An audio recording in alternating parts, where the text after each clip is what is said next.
Have you noticed storms rolling through your day without warning? An afternoon crash, a sudden fog of distraction, a quick downpour of irritation that leaves you shaking your head, wondering where the energy went. Welcome to The Healing Pen, a podcast about the power of creative writing to help you process stress, reconnect with yourself, and write your way through burnout. I'm Corey Janke, Amazon best-selling author, leadership coach, pharmacist, and someone who believes that sometimes the words we put on the page can help us heal the parts of ourselves we've been too busy to hear. If you've been carrying too much for too long, feeling emotionally exhausted, disconnected, or simply overwhelmed, you are in the right place. Today I want to offer a simple practice you can use any morning, any evening, or midweek when things feel fuzzy. I call it the energy weather map, a way to map your day like a forecast so you can spot where burnout hides and find one small change to try. A quick story. For months, I kept hitting a wall right after lunch. Not a dramatic crash, more like a drizzle that followed me through meetings and made every decision feel heavier. I called it my afternoon drizzle in my journal, and that naming changed everything. Once I had a word and an image for it, I could look at it without shame and ask a curious question. What usually comes before this drizzle? Coffee? A long meeting? Skipping a break? That tiny shift, naming it, gave me permission to experiment.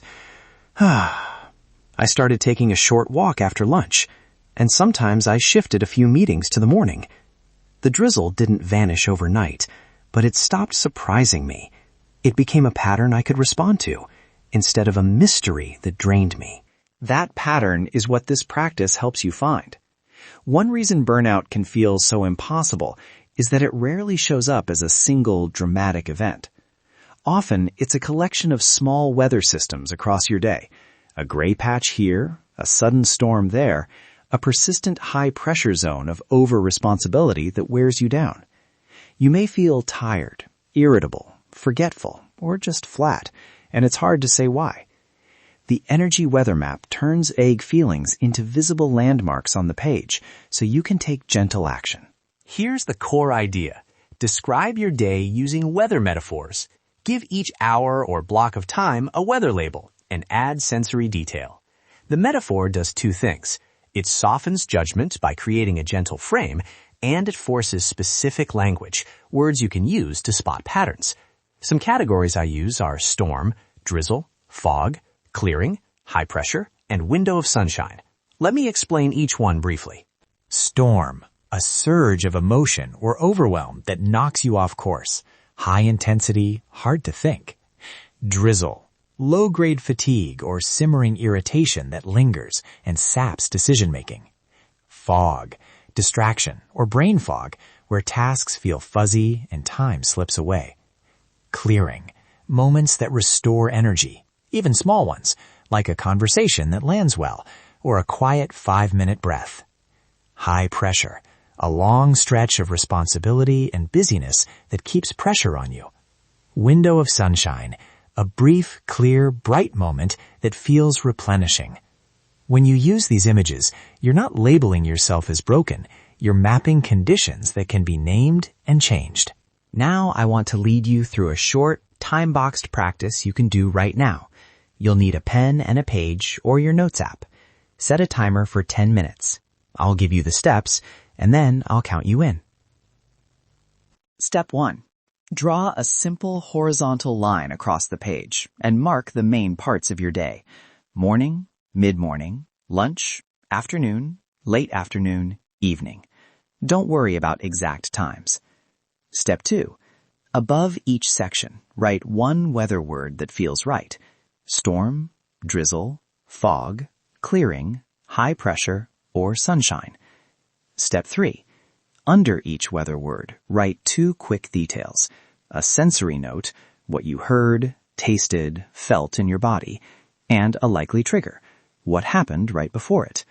For example, afternoon, drizzle, heavy shoulders, tight jaw, trigger, back-to-back meetings, no lunch break. Step 4. Circle the tightest hotspot, the place that most often repeats or feels worst. That's your place to experiment. Okay, start your timer now. 10 minutes. Map your day with the weather words. Add one sensory detail and one likely trigger for each block, and circle your hotspot. I'll stay quiet so you can write.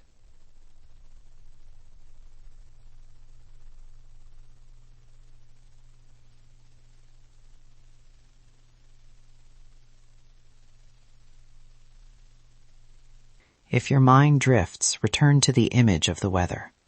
What would you say your morning looked like today or yesterday? If you feel a big emotion come up while writing, slow down and name it on the page. Anger, shame, relief, emptiness, whatever it is. This map is for noticing, not fixing. Notice first. Action comes next. If your hotspot feels intense, choose one tiny experiment for tomorrow. Make it small and specific. Examples: take a 7-minute walk after lunch, move your hardest meeting to the morning, close your email for 30 minutes after 2 p.m., or eat a real lunch away from your desk. The goal is to see if a small change shifts the forecast even a little. Record the result on your next map.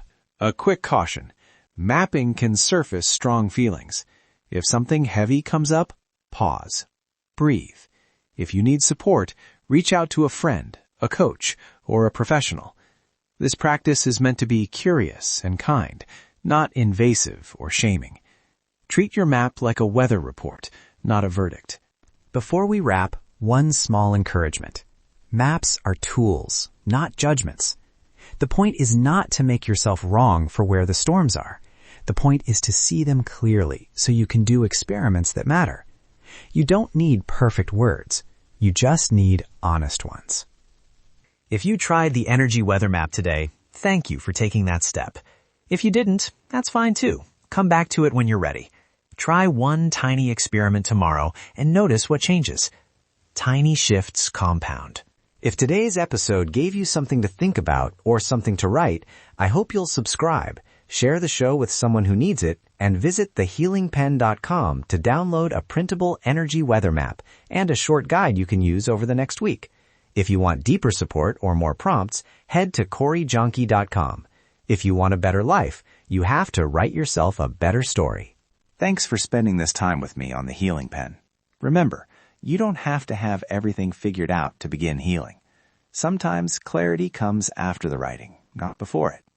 Until next time, take a breath, pick up the pen, and trust that even a few honest words can begin to change the story. I'll see you next time on The Healing Pen.